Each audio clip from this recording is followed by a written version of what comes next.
हम पढ़ने वाले हैं क्लास 12 की इंग्लिश और चैप्टर का नाम है डीप वाटर। और इसके राइटर हैं विलियम डगलस। और आपको बताना चाहूंगा विलियम डगलस ने ही इस स्टोरी को नरेट किया है और वो खुद अपने लाइफ के मतलब कुछ इंसिडेंट बताएंगे आपको इस स्टोरी में कि कैसे वो डूबते डूबते बचे थे और स्विमिंग से रिलेटेड उनके जो भी इंसिडेंट थे वो इस चैप्टर में हम पढ़ने वाले हैं। तो जैसे चैप्टर को सबसे पहले आपको बता दूं, main character in the story वो है विलियम डगलस। ठीक है, विलियम डगलस ने खुद ही अपनी लाइफ की यहाँ पे कुछ स्टोरी यहाँ पे सुनाई है, हमें इंसिडेंट सुनाए हैं। ठीक है, तो विलियम डगलस ही मेन कैरेक्टर है इस पूरी स्टोरी के। तो स्विमिंग पूल से मतलब आप कह सकते हैं बहुत जुड़ी हुई एक स्टोरी है। स्विमिंग पूल के बारे में बहुत कुछ पढ़ोगे आप इसके अंदर, कैसे वो डूबते डूबते बचे थे और लास्ट में कैसे वो एक बहुत अच्छे स्विमर बनकर तैयार हुए। तो सबसे पहले हम इंट्रोडक्शन देख लेते हैं लेसन का क्या है। तो deep water opens the way for all to achieve the impossible. मतलब ये जो डीप वाटर चैप्टर है ये सभी के लिए एक रास्ते को खोलता है। कैसा रास्ता? एक मतलब इम्पॉसिबल को भी पॉसिबल में बदलने का रास्ता, या अचीव द इम्पॉसिबल, इम्पॉसिबल को भी हासिल करने का जो एक रास्ता होता है। यानी कि डीप वाटर पढ़ के आप ये समझ लो कि अगर कोई लगातार अपने टारगेट पे फोकस रखता है, लगातार मेहनत करता है, तो कुछ भी इम्पॉसिबल नहीं होता। एंड जैसा कि आपके सामने लिखा है, focusing the target, staying determined, अगर कोई डिटरमाइंड रहता है, एंड कंसिस्टेंट। ठीक है, अगर वो कंसिस्टेंट रहता है लगातार अपने टारगेट को लेकर, और अगर वो लगातार एफर्ट्स करता है, तो ये सारी चीजें उसको हेल्प करेंगी to fight the challenges and tough situations of life. हमारे जीवन के जो कुछ चुनौतियां होती हैं, चैलेंजेस होते हैं, कुछ कठिन परिस्थितियां होती हैं, टफ सिचुएशंस होते हैं, उनसे हम लड़ पाएंगे अगर हमारे पास ये सारी क्वालिटीज होंगी। और in this chapter he describes how he was near by ड्रॉन्ड। यानी कि वो इस चैप्टर में बताएंगे कि कैसे वो लगभग डूबने वाले थे, डूबकर मरने वाले थे एक स्विमिंग पूल के अंदर। And his fear of water, ठीक है, उनका पानी का जो डर था उसके बारे में बताएंगे। And how he finally overcame that fear, और फाइनली उन्होंने कैसे अपने इस डर पर काबू पाया। तो ये इंट्रोडक्शन है चैप्टर का। अब हम समरी स्टार्ट करेंगे जो कि मोस्ट इंपोर्टेंट है आपके बोर्ड एग्जाम्स के लिए। तो स्टार्ट करते हैं। In this chapter writer narrates how he overcame his fear of deep water. यहाँ पे राइटर जो विलियम डगलस है वो यहाँ पे नरेट करते हुए बताते हैं कि कैसे उन्होंने अपने डर पर काबू पाया। जो गहरे पानी का एक डर था उनके दिमाग में, उसको कैसे उन्होंने खत्म किया। और ये जो डर था, this fear had field his mind, इस डर ने, इस फियर ने उनके पूरे दिमाग को भर दिया था। Due to some childhood incidents, ये डर कहाँ से उनके दिमाग में पैदा हुआ था? कुछ बचपन में कुछ ऐसे इंसिडेंट्स हुए थे जब से उन्होंने इस डर को फील करना स्टार्ट किया। And narrator begins his story when he was 3 और 4 ईयर ओल्ड। ये कहानी नरेटर जब स्टार्ट करते हैं तो वो बताते हैं मैं 3 या कुछ 4 साल का था तब मेरे साथ इंसिडेंट होना स्टार्ट हुए थे। क्या होता है आइए देखते हैं। व्हेन ही वाज 3 और 4 ईयर ओल्ड, ठीक है, जब वो राइटर 3 या 4 साल के थे, his father took him to the Californian sea beach. उनके जो पिताजी थे, जो फादर थे, वो विलियम डगलस को ले गए कहाँ पे? कैलिफोर्नियन सी के बीच पे। और उसके बाद क्या होता है? A strong wave came and knocked him down.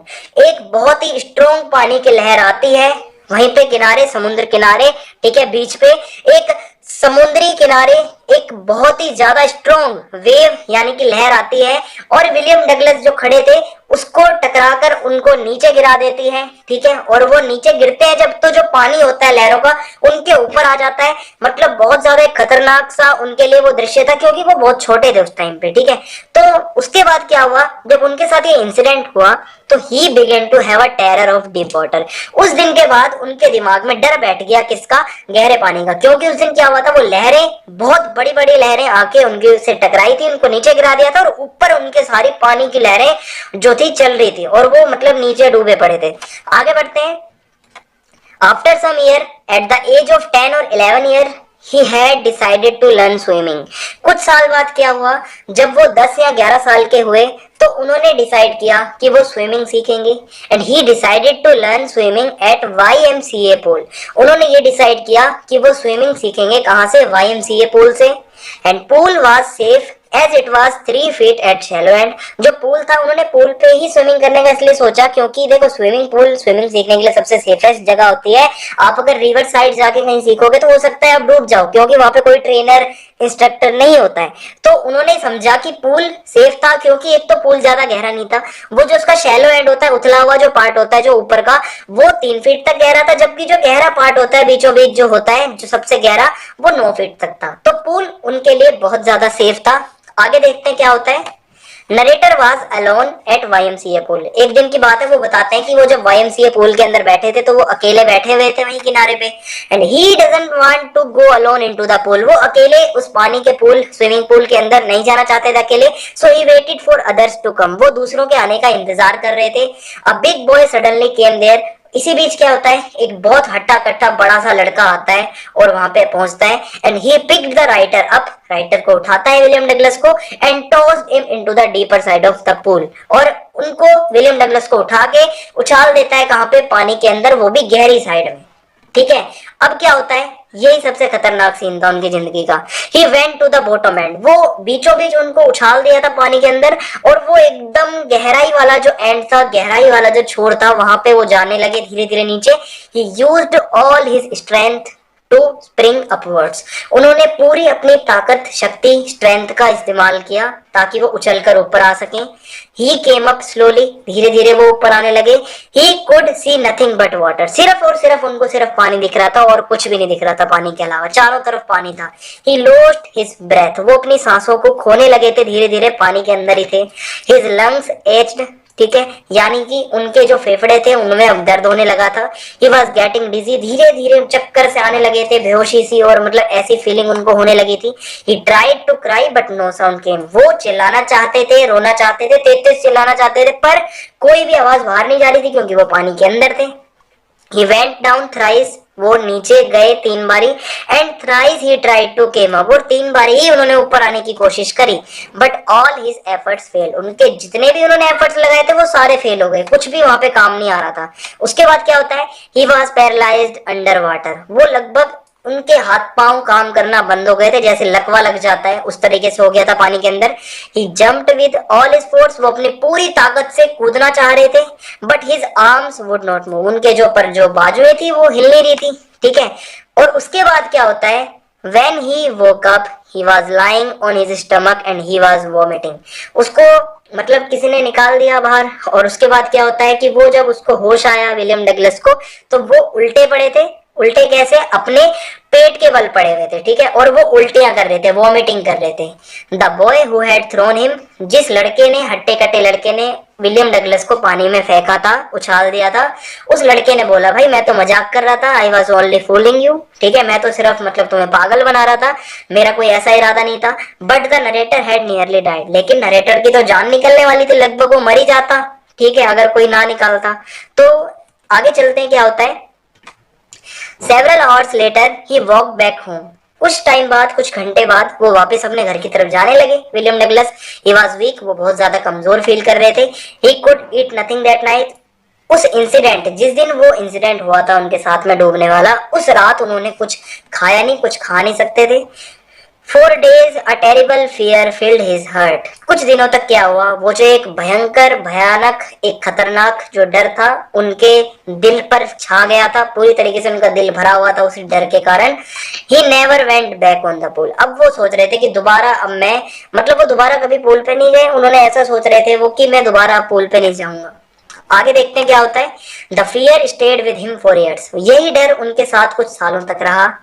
It destroyed his fishing trips. ये जो डर था, इस डर ने उनकी सारी जो मतलब प्लानिंग्स होती थी पानी से रिलेटेड, जैसे कि फिशिंग ट्रिप्स पे वो जाते थे, वो बंद हो गई, बिल्कुल खत्म हो गई।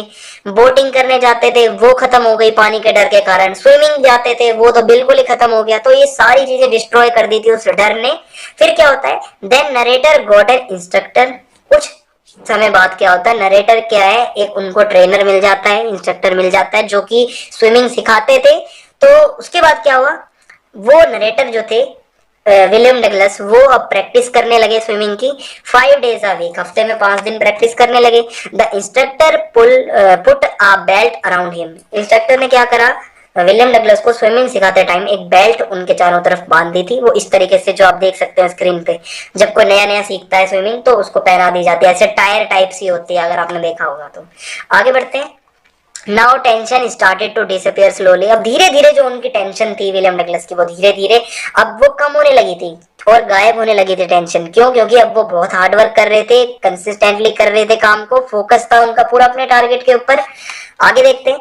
Instructor taught how to put his face under the water. Instructor ने बताया हमें पानी के अंदर कैसे अपने मुंह को रखना है, फेस को, वाटर के अंदर कैसे हमें मतलब अंदर फिर जाके फिर एक्सेल कैसे करना है, सांसों को छोड़ना कैसे है, and then how to raise his nose and inhale, कैसे अपनी मतलब नाक को निकालना है, फिर कैसे मतलब हमें सांस को लेना है, कैसे सांस छोड़नी है। पानी के अंदर जो स्विमिंग की जितनी भी स्किल्स होती हैं वो सारी वो इंस्ट्रक्टर उन्हें सिखा रहे थे। आगे क्या होता है, narrator repeated this exercise for 100 times. 100 times आप समझ सकते हो, practice makes a man perfect, वही वाली बात थी यहाँ पे। वो बहुत ज्यादा प्रैक्टिस करने लगे थे अब स्विमिंग की, और रिपीट कर करके वो ये प्रैक्टिस कर रहे थे इनहेल और एक्सहेल की, और कैसे फेस रखना है, कैसे उनको अपने पैर चलाने हैं। ठीक है, आगे देखते हैं क्या होता है। Then he learn how to kick with his legs, यानी कि अब उनको ये भी वो सीख गए थे कि पानी के अंदर कैसे अपने पैरों को चलाना होता है स्विमिंग करते टाइम।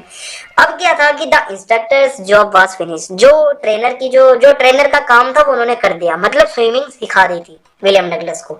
अब क्या होता है, but he still fear to be alone in the pool, वो अभी भी पर उनके दिमाग में थोड़ा डर था, और वो डरते थे अकेले मतलब रहने से स्विमिंग पूल के अंदर। फिर क्या हुआ, so he went to lake Wentworth, वो कहां पर गए फिर इस डर को भी दूर करने के लिए, अपने आप को मतलब एकदम श्योर करने के लिए वो कहाँ जाते हैं, एक लेक में जाते हैं। कौन सी लेक में, वेंटवर्थ नाम से जो एक लेक थी, और वहां पर जाके वो डुबकी लगाते हैं। ठीक है, एक वहां सी पोर्ट था, ठीक है, ट्रिक्स आइसलैंड के पास में, वहां से वो एक क्या करते हैं, डुबकी लगाते हैं, और उसके बाद वो तैरते हैं। आगे क्या होता है ये देखते हैं। जब वो डुबकी लगा लेते हैं तो उनको खुद पे विश्वास हो जाता है। नाउ ही वाज हैप्पी, बहुत ज्यादा वो हैप्पी होते हैं। Finally he had conquered his fear of water, finally उन्होंने अपने इस डर पे जीत पा ली। ठीक है, अब वो विनर थे, और जो डर था वो अब कहीं भी नहीं दिख रहा था उनके आसपास। तो इस तरीके से उन्होंने कैसे बताया कि फियर पे उन्होंने कब्जा पा लिया, फियर जो था वो अब खत्म हो गया था, और अब विलियम डगलस एक बहुत अच्छे स्विमर थे, और वो अब बिल्कुल भी नहीं डरते थे।